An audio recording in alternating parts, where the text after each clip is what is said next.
Hey, come cook dinner with me.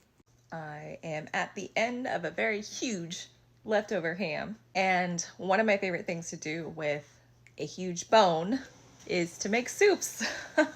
I'm making split green pea soup.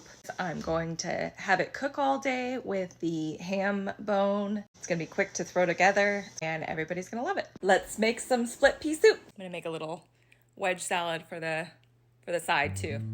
All the veggies. We're doing all the veggies today.